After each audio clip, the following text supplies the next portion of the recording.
তুমি কি আমারে বলবা যে একটু আগে বাসা থেকে কই গেছিলা, নাকি আমি এই ছাদের থেকে লাফ দিব? গেছিলাম একটু বাইরে, তো কি হইছে? এই ভাই, এই কি করতেছেন? থামেন। তুমি আমার একটা কথাও শুনো না। তুমি কি আমার একটু শান্তিতে থাকতে দিবা না? তুমি তো বিদেশে শান্তিতেই আছো, এখানে আবার অশান্তির কি আছে? এই ভাই, এই থামেন, কি করতেছেন? সবকিছুর কৈফিয়ত কি তোমাকে দেওয়া লাগবে? আমি তোমার হাজবেন্ড, তুমি আমারে কৈফত না দিলে কারে কৈফত দিবা? আমি তো এইটাই বুঝলাম না। তুমি কি চাও আমি এখন এইখান থেকে লাফ দিই? ওই মিয়া পাগল হয়েছেন নাকি? থামেন, কি করতেছেন এগুলা? তুমি আমার একটা কথাও শুনো না। এই প্রবাসের মাটিতে আমি কষ্ট করতেছি কার জন্য বলো? তুমি কষ্ট করতেছো তো কি হয়েছে? দেখো, সব সময় বেশি বুঝবা না। না, আমি কিছু জানি না। আমি এখনই এই জায়গা থেকে লাফ দিব। এই তাড়াতাড়ি চল, লোকটারে বাঁচাতে হবে। না, আমার কিছু ভালো লাগতেছে না। এই ভাই, কি করতেছেন? এই মিয়া, আপনি কি পাগল হয়েছেন নাকি? আপনি এই বিল্ডিং থেকে লাফ দিচ্ছেন কেন? ভাই, আপনারা আমারে বাঁচাইলেন কেন?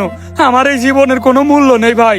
আমি আমার এই জীবন রাখতে চাই না। ওই মিয়া, জীবন রাখবেন না কেন? কি হয়েছে আপনার? না ভাই, আপনারা প্লিজ আমারে ঠেকায়েন না ভাই।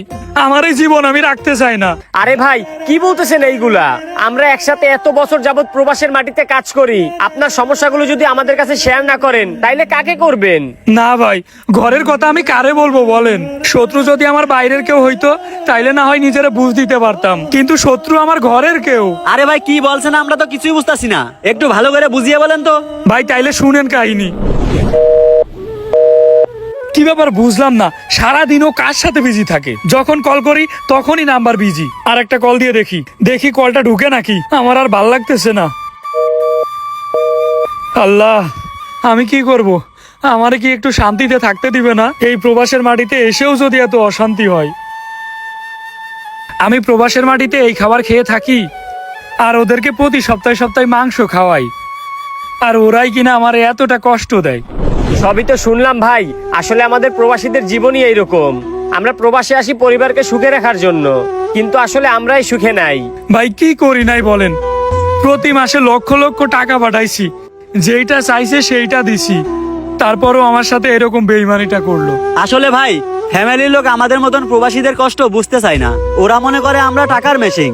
তাইলে শুনেন ভাই, দেশে অভাব অনটনের তাড়নায় পরিবারটা ঠিক মতো চালাইতে পারতাম না। ভাবলাম প্রবাসে যাই, এই দুঃখের দিনটা কাটবে। আমি সুখে না থাকি, আমার পরিবার তো সুখে থাকবে।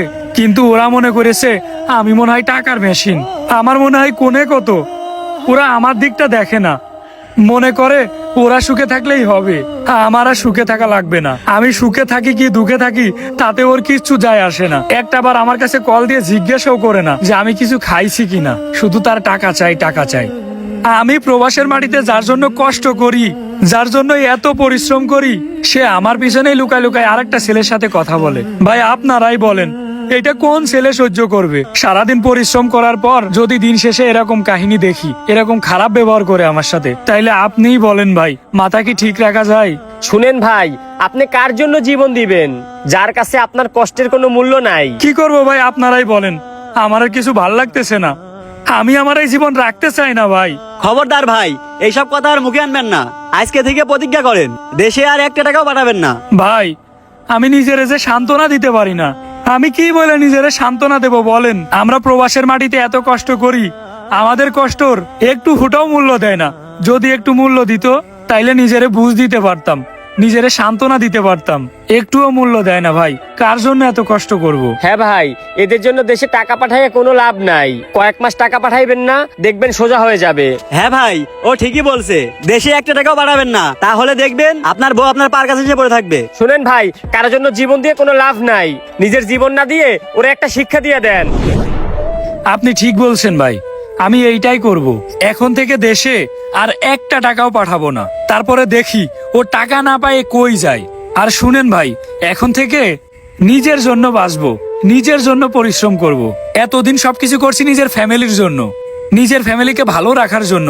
আর এখন থেকে সবকিছু করব নিজের জন্য, ফ্যামিলিকে আর কিছুই দিব না। ঠিক আছে ভাই, আপনার ডিসিশন শুনে আমরা খুশি হলাম। চলেন এখন কাজ করি, চলেন।